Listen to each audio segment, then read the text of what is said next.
నా భార్యకు వంట రాదు, ఇంటి పనులు సరిగ్గా చేయడం లేదు, ఆమెతో కలిసి ఉండటం నాకు ఇష్టం లేదు, అందుకే విడాకులు కావాలి. ఇది ఓ భర్త దేశ అత్యున్నత న్యాయస్థానం మెట్లు ఎక్కి అడిగిన కోరిక. కానీ ఆ భర్తకు సుప్రీంకోర్టు ఇచ్చిన కౌంటర్ ఇప్పుడు దేశవ్యాప్తంగా చర్చనీయాంశమైంది. మీరు పెళ్లి చేసుకున్నది మీ ఇంటి పనులు చేయడానికి ఓ పని మనిషిని కాదు, ఒక జీవిత భాగస్వామిని అంటూ ధర్మాసనం చేసిన వ్యాఖ్యలు ప్రతి ఒక్కరూ ఆలోచించాల్సినవి. అసలు ఈ కేసు నేపథ్యం ఏంటి? సుప్రీంకోర్టు మగవారికి ఇచ్చిన సందేశం ఏంటో ఇప్పుడు చూద్దాం.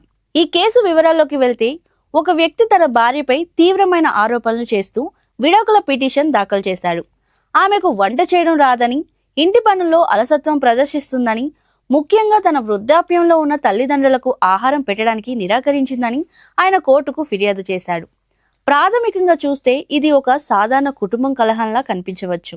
కానీ దీని వెనుక దాగి ఉన్న పాతకాలపు ఆలోచన ధోరణిని సుప్రీంకోర్టు ఎండగట్టింది. భార్య అంటే కేవలం ఇంటి పనులు చేసే యంత్రం మాత్రమనుకునే భావనను న్యాయస్థానం తప్పుపట్టింది. వాదనలు విన్న సుప్రీంకోర్టు ధర్మాసనం కీలక వ్యాఖ్యలు చేసింది. కాలం మారింది, ఆలోచనలు మారాలి అని స్పష్టం చేసింది. ఒక మహిళ ఇంటికి కోడలిగా వచ్చిందంటే ఆమె బాధ్యత కేవలం వంటగదికే పరిమితం కాదని గుర్తు చేసింది. ఇంటి పనులేవి కేవలం మహిళలకు మాత్రమే కేటాయించిన డ్యూటీలు కావని, భర్త కూడా పనులు పంచుకోవాలని సూచించింది. జీవిత భాగస్వామి అంటే కష్టసుఖాల్లో తోడుండటమే కాదు, గృహ బాధ్యతల్లోనూ సమానంగా పాలు పంచుకోవడం అని సుప్రీంకోర్టు అభిప్రాయపడింది. భార్యకు వంట రాకపోవడమో లేదా పనులు చెయ్యలేకపోవడమో విడాకులకు ప్రతిపాదిక కాలేవని కోర్టు పరోక్షంగా హెచ్చరించింది. ఈ తీర్పు కేవలం ఒక వ్యక్తికి ఇచ్చింది కాదు, సమాజంలోని పితృస్వామ్య ధోరణికి ఒక చెంపపెట్టు.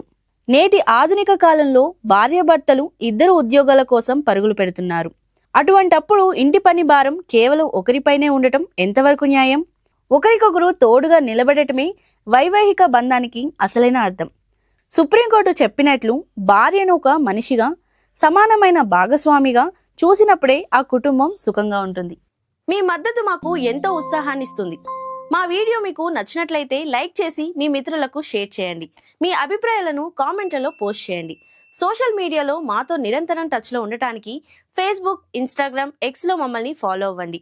ఇలాంటి మరిన్ని ఆసక్తికరమైన కథనాల కోసం మా వెబ్సైట్ aidatri.com చదవండి. మీ ఆదరణే మాకు బలం.